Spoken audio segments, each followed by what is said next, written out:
Central kitchen అనేటువంటిది ఒకటి ఏర్పాటు చేస్తే ఆ సెంట్రల్ కిచెన్ దగ్గర ఇప్పుడు జరిగినటువంటి ఉదంతం పెద్ద సంచలనం సృష్టిస్తుంది. గాజాలోని సెంట్రల్ కిచెన్ వర్కర్లు చనిపోయారని అమెరికా ఐక్యరాజ్య సమితి ఏడుస్తున్నాయి.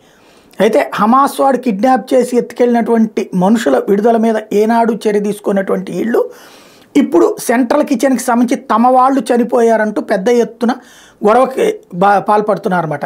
ఎవరు?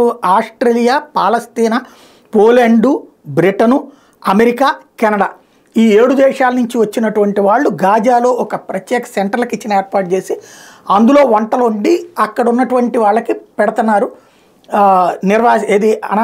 ఒక్కసారిగా ఇప్పుడు యుద్ధం కారణంగా నిర్వాసితులైనటువంటి వాళ్ళు. అయితే దాన్నే పేల్చేసింది రష్యా, అదే ఇజ్రాయెల్ అన్నటువంటి. కాకపోతే ఇక్కడే అసలైనటువంటి సమస్య ఏంటంటే ఎక్కడెక్కడి నుంచినో వచ్చి పెడుతున్నారు కరెక్టే, వాళ్ళు మీద దాడి జరిగి వాళ్ళు చనిపోవడం కూడా తప్పే, అలా చేసింది ఇజ్రాయెల్ తప్పే.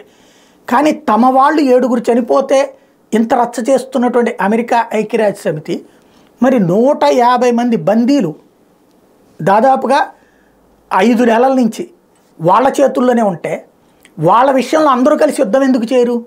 ఆ విషయంలో ఎందుకు మాట్లాడరు అనేదే $1 మిలియన్ ప్రశ్న.